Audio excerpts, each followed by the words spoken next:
कभी आपने खुद से पूछा है, आखिर खुशी का असली राज क्या है? क्या वह पैसा है? क्या वह पद है? क्या वह नाम है? या फिर वह कुछ और है जो हमारी मुट्ठी से बार बार फिसल जाता है? जिंदगी की दौड़ में हम इतने उलझ जाते हैं कि कभी कभी रात को अकेले बैठकर लगता है सब तो है, पर फिर भी कुछ कमी है। जैसे कहते हैं, मुंह पे हंसी, दिल में उदासी। यही सवाल एक समय अमेरिका की हार्वर्ड यूनिवर्सिटी ने भी उठाया और 85 साल तक एक अनोखा शोध चलता रहा। इस शोध के संचालक थे रॉबर्ट वॉल्डिंगर और उनकी किताब the secret to a happy life उसी शोध का सार है। मुंबई में रहने वाला 29 वर्ष का पीयूष एक ऐसी ही तलाश में था।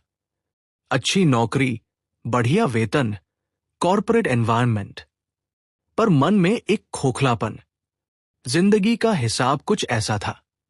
सुबह ऑफिस, दोपहर बैठ के, रात लैपटॉप, वीकेंड थकान। पीयूष का विश्वास था कि सैलरी स्लिप ही सफलता का प्रमाण है और सफलता ही सुख है। पर समय ने साबित किया कि ये गणना अधूरी थी। थोड़े ही समय में दोस्तों से दूरी, परिवार से कम बात, नींद अधूरी और मन में बेचैनी। जैसे कहते हैं, दिखावा पहाड़ जैसा, भीतर खोखलापन पत्ता सा। किताब का पहला रहस्य, रिश्ते ही जीवन की असली पूंजी। रॉबर्ट वॉल्डिंगर का पहला निष्कर्ष बड़ा साफ था। खुशहाल जीवन की सबसे बड़ी कुंजी है अच्छे रिश्ते। न पैसा, न नाम, न शोहरत। हार्वर्ड स्टडी में पाया गया कि जिन लोगों के रिश्ते मजबूत थे वे अधिक स्वस्थ, अधिक संतुष्ट और अधिक दीर्घायु थे। और जिनके रिश्ते टूटे या कमजोर थे उनके जीवन में तनाव, बीमारी और अकेलापन बढ़ा। चलिए इसे एक उदाहरण से समझते हैं। दो सहकर्मी एक ही स्टार्टअप में काम करते हैं। दोनों की तरक्की बराबर। पहला, ऑफिस के बाद अकेले खाना, अकेले नेटफ्लिक्स, अकेले सोना। दूसरा, ऑफिस के बाद परिवार के साथ समय, वीकेंड्स दोस्तों के साथ। 5 साल बाद, पहला बर्नआउट की कगार पर, दूसरा इमोशनली मजबूत। यही कारण है कि विज्ञान भी कहता है, मनुष्य संबंधों में ही फलता फूलता है। पुस्तक पढ़ने के बाद पीयूष के भीतर एक वाक्य अटक गया। रिश्तों में समय लगाने से ही रिश्ते मजबूत होते हैं। उसने पहला कदम उठाया। अपने कॉलेज के 3 दोस्तों को फोन किया। पहले ऑकवर्ड था, फिर बातें बहने लगी। धीरे धीरे ये एक संडे मीटअप में बदल गया। फिर उसने घर में एक नियम बनाया, रात का भोजन बिना मोबाइल के। 2 सप्ताह में ही घर का वातावरण बदल गया। हंसी बढ़ी, तनाव घटा। जैसे कहते हैं, जहां प्रेम का दीपक जलता है वहां मन शांत हो जाता है। किताब का दूसरा रहस्य, ध्यान देना यानी प्रेम देना। रॉबर्ट लिखते हैं, attention is the purest form of love. आज के डिजिटल युग में ध्यान सबसे महंगी चीज है। हम अपना ध्यान मोबाइल, स्क्रीन और नोटिफिकेशंस को दे देते हैं, लोगों को नहीं। इसे भी एक उदाहरण से समझते हैं। कोई मित्र दिल से बात कर रहा हो और आप मोबाइल स्क्रॉल कर रहे हो, तो वह संकेत है कि आप उसकी बातों को महत्व नहीं देते। पर यदि आप मोबाइल एक तरफ रखकर उसे गौर से सुनते हैं तो उसे एक संदेश मिलता है, तुम महत्वपूर्ण हो। यही छोटे छोटे क्षण विश्वास पैदा करते हैं। एक दिन पीयूष के मित्र ने कहा, यार तुम पहले जैसे नहीं रहे, अब पहले से ज्यादा शांत और ग्राउंडेड लगते हो। क्या बदल गया? पीयूष मुस्कराया, सिर्फ ध्यान बदला है और शायद जीवन भी। यदि आप इस कहानी से कुछ सीख रहे हैं और जानना चाहते हैं कि और कौन से रहस्य पीयूष की जिंदगी में बदलाव लाए, तो स्वागत है हमारे चैनल में। यहां हम किताबों, विचारों और मानव जीवन की सच्चाइयों को कहानियों के रूप में प्रस्तुत करते हैं। वीडियो को लाइक, शेयर और सब्सक्राइब करना न भूलें, क्योंकि ज्ञान बांटने से ही बढ़ता है। रिश्ते सुधरने से पीयूष की जिंदगी में वार्मथ वापस आई। पर अब भी एक सवाल मन में चुभता था, मैं जिस काम में दिन रात खप रहा हूं, क्या वह सच में मेरे भीतर की जरूरत पूरी कर रहा है? जैसे कहते हैं, तन की थकान सोकर मिट जाती है, पर मन की थकान अर्थ मांगती है।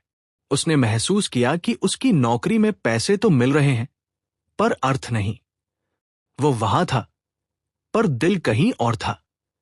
किताब का तीसरा रहस्य, मीनिंगफुल वर्क का महत्व। रॉबर्ट लिखते हैं, मनुष्य सिर्फ रोटी पर नहीं, बल्कि अर्थ पर भी जीवित रहता है। हम दिन का 40% से अधिक हिस्सा काम में बिताते हैं, तो स्वाभाविक है कि वहां का अनुभव हमारे जीवन की गुणवत्ता तय करेगा। अब मीनिंगफुल वर्क का मतलब ये नहीं कि हर किसी को दुनिया बचानी है। मीनिंगफुल वर्क का अर्थ बस इतना है कि आप जो करते हैं वो किसी स्तर पर आपके मूल्य, वैल्यूज, आपकी क्षमता, स्ट्रेंथ्स, और आपकी पहचान, आइडेंटिटी से मेल खाए। चलिए इसे एक उदाहरण से समझते हैं। एक व्यक्ति सरकारी दफ्तर में क्लर्क है। फाइलों पर मुहर लगाना उसका काम है। अब सुनने में ये बहुत साधारण लगता है, पर वह इसे अर्थ देता है। मैं लोगों के काम तेजी से करवाता हूं ताकि उनका समय और पैसा बचे। दूसरा क्लर्क उसी दफ्तर में है, वही काम, वही मेज, लेकिन उसका भाव बस टाइम पास करना है, महीने के अंत में सैलरी आ जाएगी। पहले व्यक्ति का मन संतुष्ट, दूसरे का मन थका हुआ।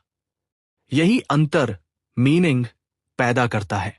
जैसे कहते हैं, जहां भाव होता है वहां काम पूजा बन जाता है। पीयूष के मन में अब सवाल बदला। पहले था, मुझे कितना कमा सकता हूं?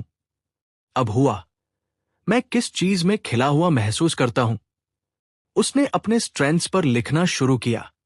बातचीत में दक्षता, और चीजों को समझाने की क्षमता, लर्निंग में रुचि, और टेक्नोलॉजी में आराम, और सबसे जरूरी, लोगों की मदद करने का आनंद। ये एक्सरसाइज उसने किताब से सीखी थी। Self mapping for meaningful work. 3 दिन बाद उसे खुद पर आश्चर्य हुआ, क्योंकि उसे महसूस हुआ कि उसे ट्रेनिंग और कम्युनिकेशन में आनंद आता है, पर वह 80 में कोडिंग कर रहा था। यही मिसमैच उसकी थकान का मूल था। किताब का चौथा रहस्य, पर्पस। रॉबर्ट लिखते हैं, पर्पस वह दिशा है जो मनुष्य को सुबह उठने का कारण देती है। पर्पस जिंदगी को रस देता है। पर्पस जिंदगी को हिम्मत देता है। पर्पस जिंदगी को सहनशीलता देता है। बिना पर्पस जीवन अधूरा लग सकता है। पर्पस मिलने पर जीवन अनूठा लगने लगता है। पर्पस का मतलब कोई बड़े बड़े लक्ष्य नहीं। पर्पस का मतलब बस इतना, मैं क्यों कर रहा हूं जो मैं कर रहा हूं। अब पीयूष ने स्मॉल एक्सपेरिमेंट शुरू किया। वीकेंड पर वह अपने सर्कल के न्यू जॉइनर्स को फ्री में इंटरव्यू प्रिपरेशन और कम्युनिकेशन ट्रेनिंग देने लगा। पहले सत्र के बाद ही उसने महसूस किया, यही वो जगह है जहां मैं खिलता हूं। वो किताब में लिखी एक बात याद करके हंसा, पर्पस को खोजो मत, उसे अभ्यास में ढालो। धीरे धीरे उसके सेशंस बढ़े। लोगों ने सराहना की। कुछ ने कहा, भाई ये तुम्हारी स्ट्रेंथ है। जैसे कहते हैं, हीरा चमकता तभी है जब वो अपनी जगह मिलता है। रिश्तों और पर्पस से पीयूष की जिंदगी में रोशनी आने लगी थी। पर जैसा जीवन का स्वभाव है, हर चमकती सुबह के पीछे एक तूफान छुपा होता है। ऑफिस में एक प्रोजेक्ट फेल हुआ। मैनेजर ने कठोर फीडबैक दिया और कुछ सहकर्मी पीछे गपशप करते मिले।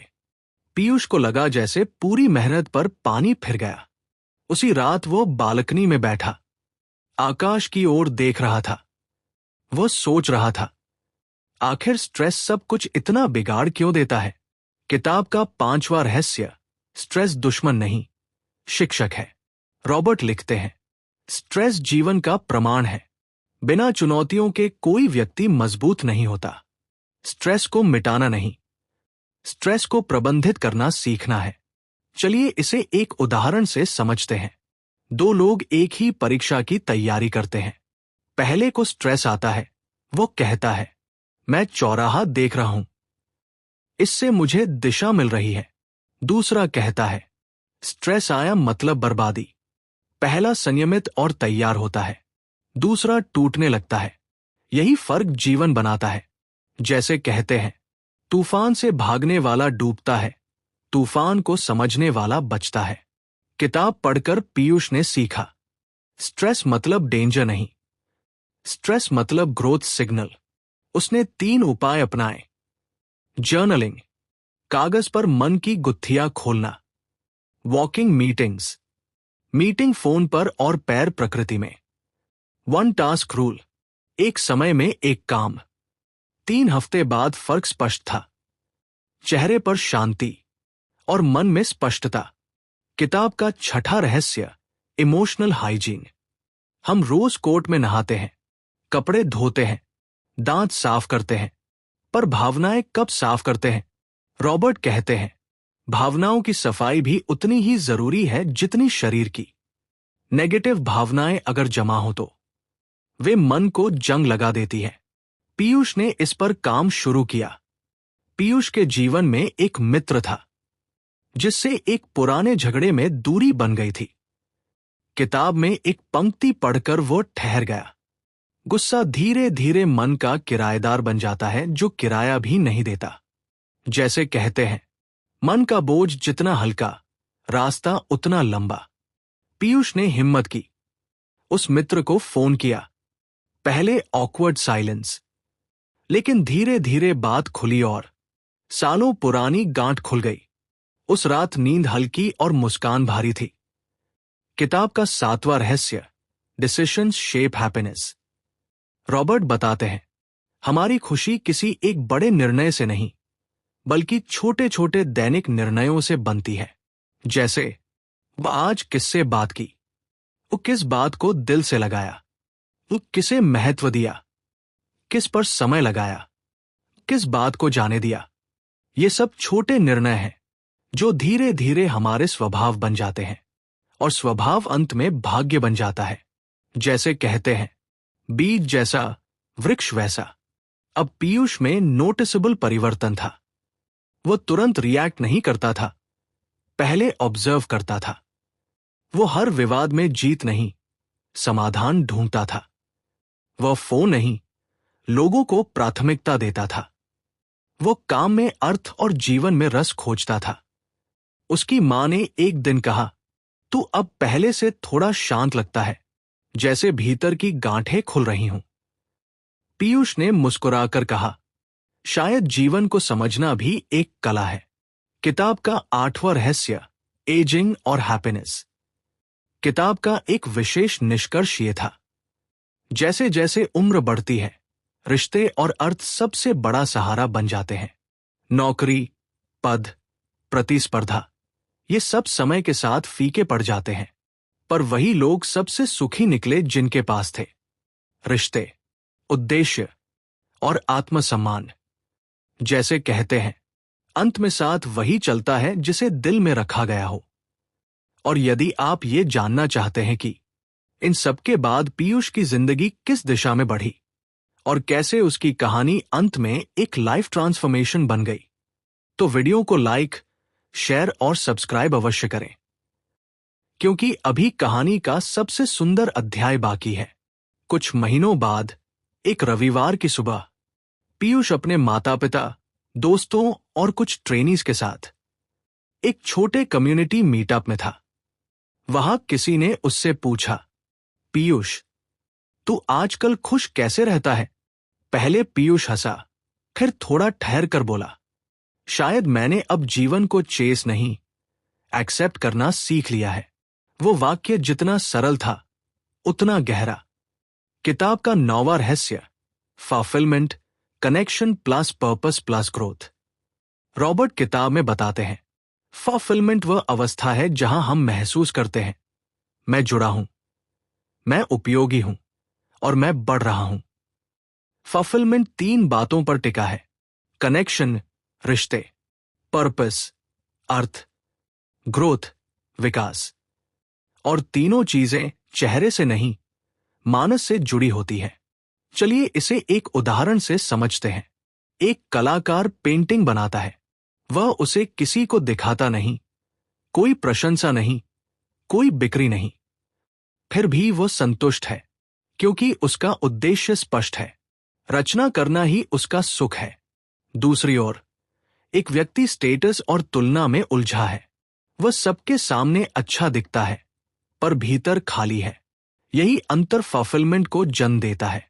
जैसे कहते हैं, सच्ची तृप्ति भीतर से आती है, बाजार से नहीं। पीयूष की जिंदगी में अब 3 बड़े बदलाव थे। जीवन की गति धीमी हुई, पर अर्थ बढ़ा। रिश्ते गहरे हुए, पर अपेक्षाएं कम हुई। काम पर्पसफुल हुआ, पर कंपैरिजन खत्म हुआ। धीरे धीरे उसके free training sessions paid workshops में बदल गए, और उसके ट्रेनीज में से कुछ को जॉब्स मिल गई।